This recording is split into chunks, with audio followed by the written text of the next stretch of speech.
Okay, welcome again. So discuss Venturi meter this time. I think last time we discussed pitot tube. Okay. So Venturi meter again is used to measure discharge. This time discharge, yung pitot tube velocity. Okay. So ito yung itsura. There's a more detailed schematic diagram dun sa module natin. Yung itsura ng Venturi meter. So meron siyang, so ito yon. So kinakat yung pipes or conduit and then kinakabit yung Venturi in between those cut pipes or conduits, no, to measure the discharge. So sometimes ang nilalagay dito ay hindi siya manometer. In this case we have a differential manometer, ano. Sometimes this is may inlet tsaka dun sa may throat. So by the way, ang parts ng Venturi meter would be inlet. Ito yung inlet. Ito yung throat. The gauge liquid usually mercury. Yung gauge liquid natin. And then the outlet part na to. Okay. So yun. So inlet, throat, differential manometer or pwede namang mga pressure gauges yan. And then the outlet. So sometimes this is not a manometer. Sometimes we use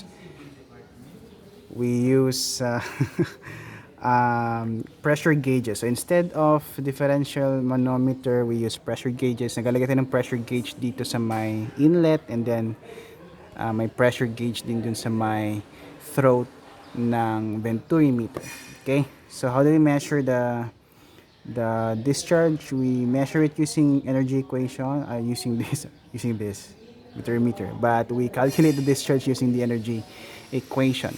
Okay, so from the energy equation, we can solve for the theoretical discharge, and to solve for the actual discharge, we multiply it by the coefficient of the Venturi meter. So may coefficient yan because the theoretical discharge is not equal to the actual discharge. So mayroon tayong loss of energy.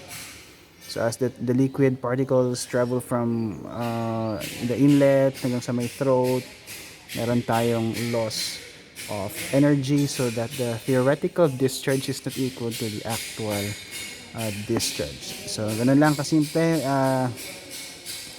So apply ulit natin yung energy equation to solve for the discharge. Okay? So let's try to solve the problem number 4 in your modules. Okay. I-solve na lang natin yon. Let me read na lang and try to write the given items in the problem. We'll use the same figure na lang dito. So this is problem number 4 to illustrate how to solve for the discharge using Venturi meter. So a 150 mm diameter horizontal Venturi meter is installed in a 450 mm diameter water main.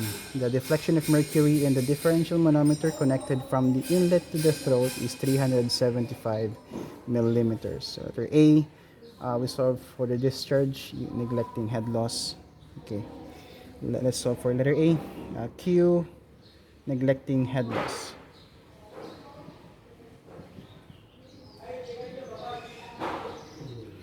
Okay, so 150 mm diameter horizontal Venturi meter. That means that is actually the size of the throat of the Venturi meter. So this is the throat. The size is 150 mm diameter. Yan yung size ng Venturi meter natin. Na-install siya sa 450 mm diameter water main. Ito yung water main natin. So diba ito yung pipe natin, kinat natin. And we installed the Venturi meter to solve for the discharge. So this is for 50 mm diameter yung size ng pipe natin. Okay, and then the deflection of mercury. So this is mercury. Deflection of mercury is where's that?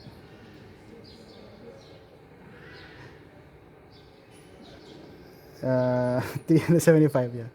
Hindi ko mahanap. This is 375 That's the deflection of mercury.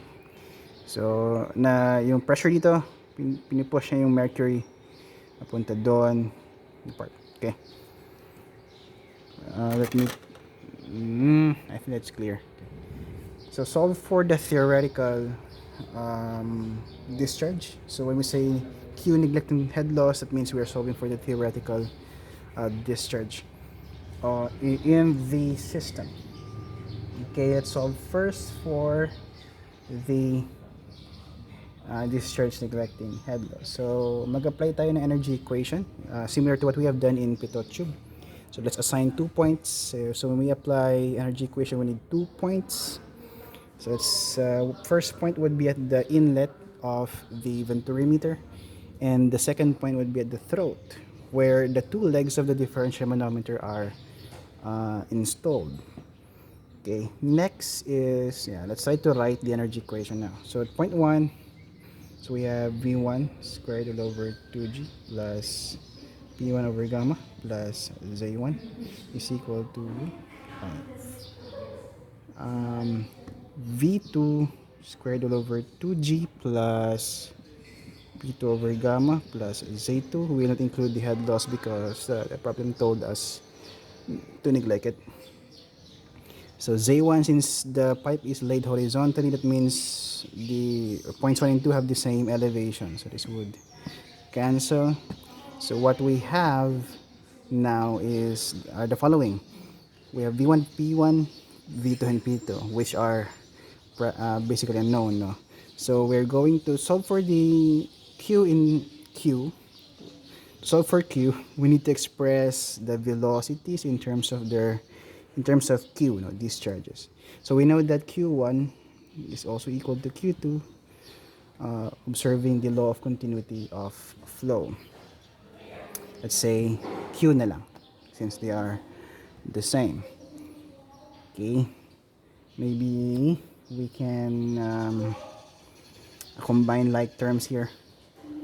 P1, let's try to transfer na lang.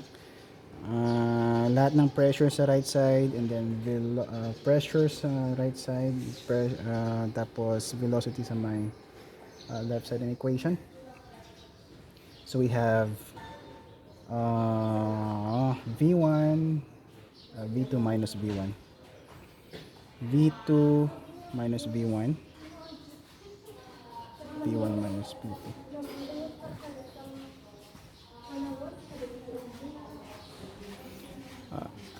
P1 minus P2 over gamma, the liquid is water, is equal to yung lahat ng velocity ilagay natin sa right side ng equation. So we have V2 squared all over 2G minus V1 squared all over 2G. So we have P1, sige, para parehas. Although parehas lang naman. P1 over gamma minus P2 over gamma. So, i-transfer din dito. So, P1 minus P2.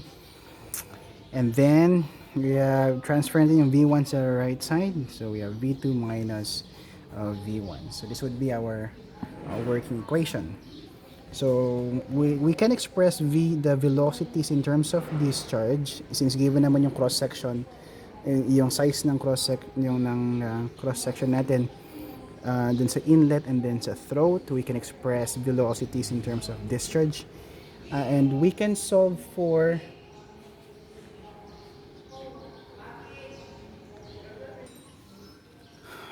may konting interruption. Let me stop here.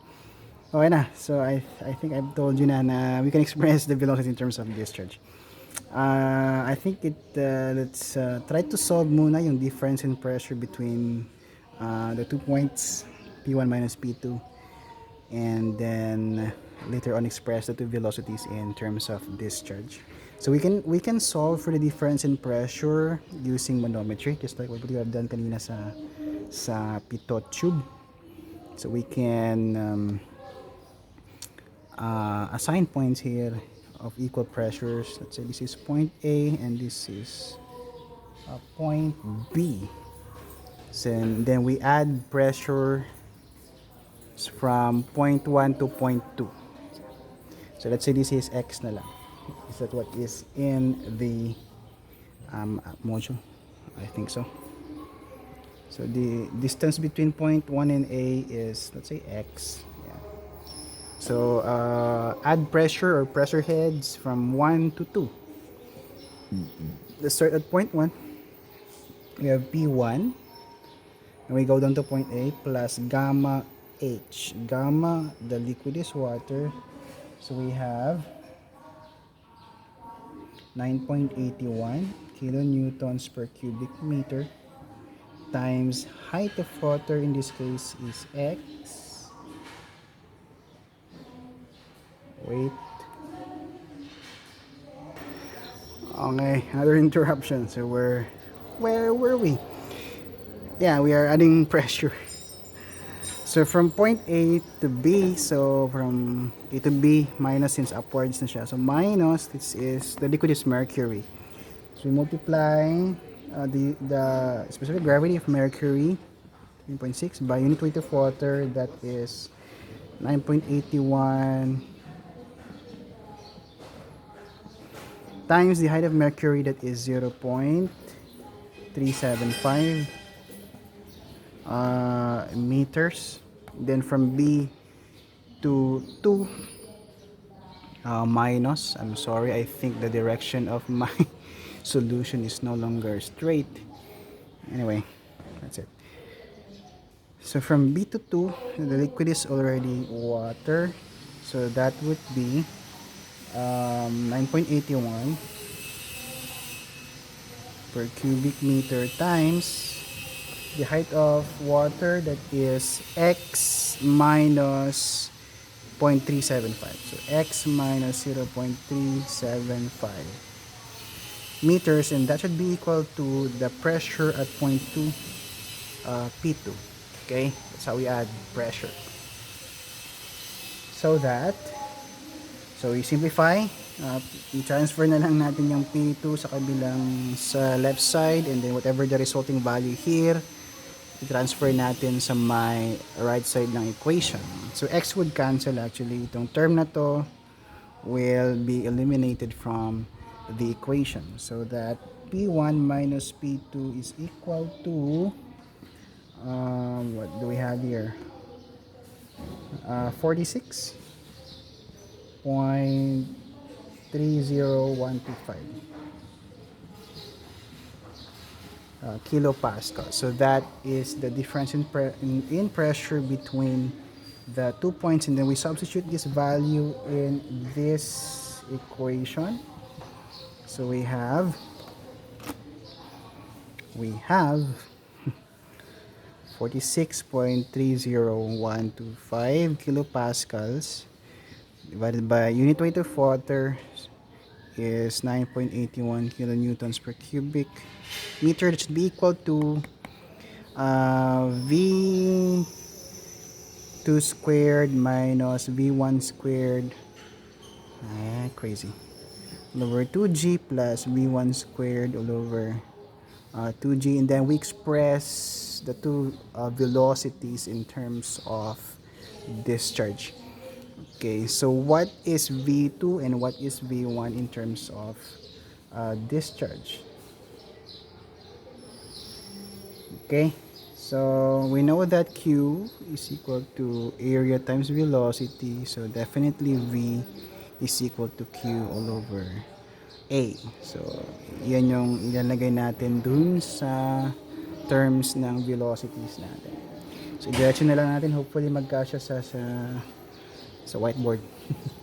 So we have 46.30125. I will no longer put the units para magkasya siya. All over 9.81 is equal to, express V2 in terms of Q. So we have Q all over area. Yung sa may inlet, ang diameter niya is 450. So we have pi. D natin is, I'm sorry, V2 pala to, dun sa pala sa throat. So 150 yun. 0.15 squared all over 4.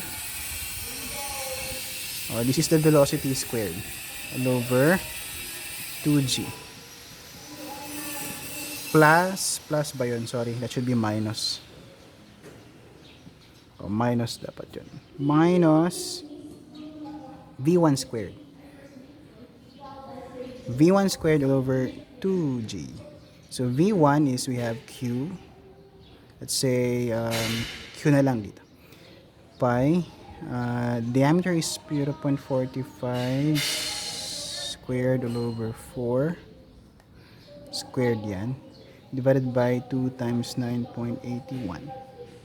Okay, and then we only have one unknown in the equation, and that is q. That's the theoretical discharge, or the discharge neglecting the loss of energy, and that is equal to 0.1711 cubic meters per second. So that's a discharge neglecting the loss of energy.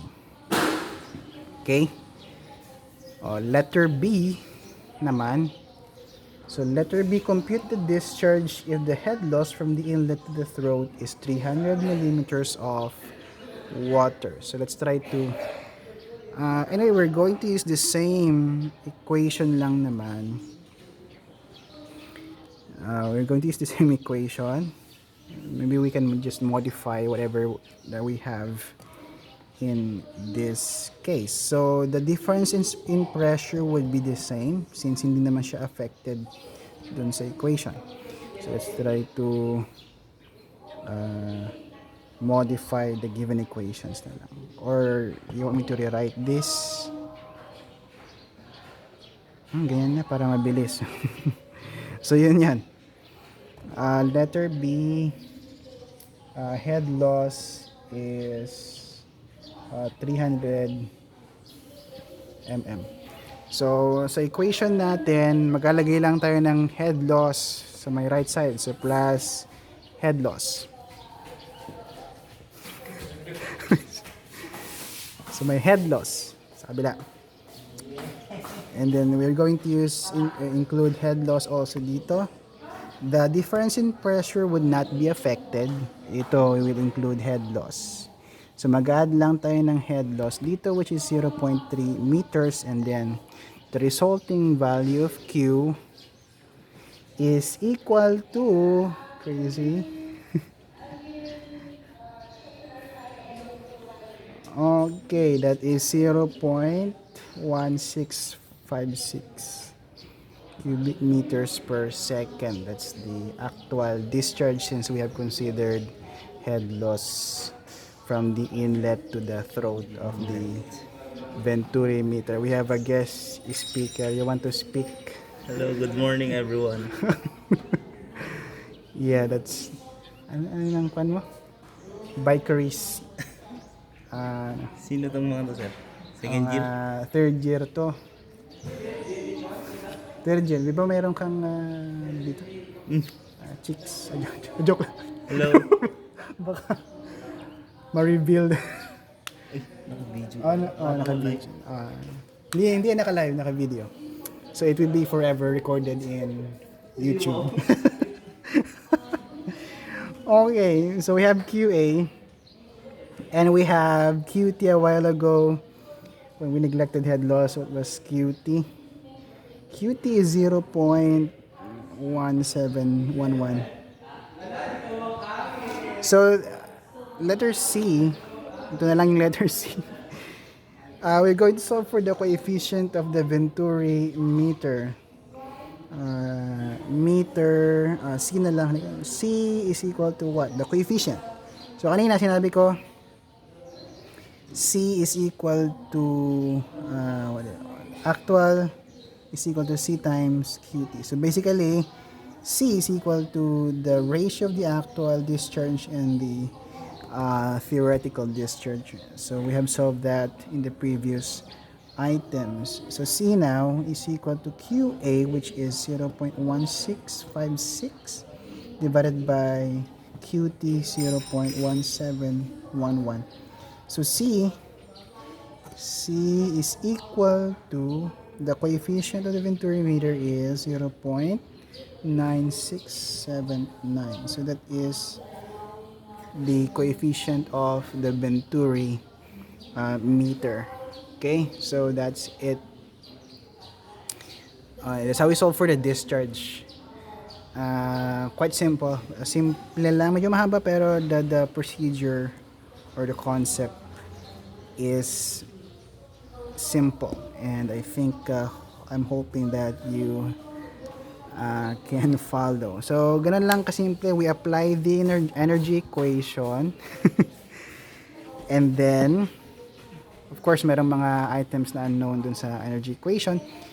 Like the difference in pressure between the 2 points. So, we measure or we solve for the difference in pressure between the 2 points using manometry if, of course, the given device is a differential manometer. Kapag pressure gauges lang naman yan, halimbawa merong pressure gauge sa may point 1, may pressure gauge sa may point 2, then just subtract. That's it. So pressure gauge, pag may pressure gauge dun sa may points na yan. Okay, so and then substitute the values dun sa equation natin, sa energy equation.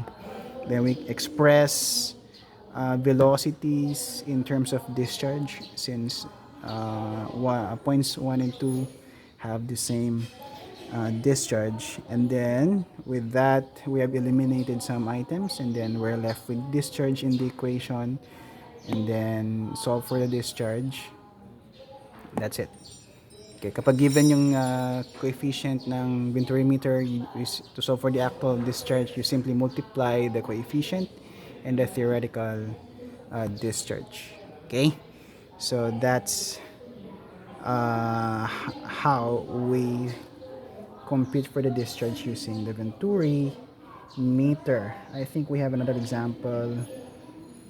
Sa Venturi meter, I think that would be solved or presented na lang in a separate video. So see you sa next video.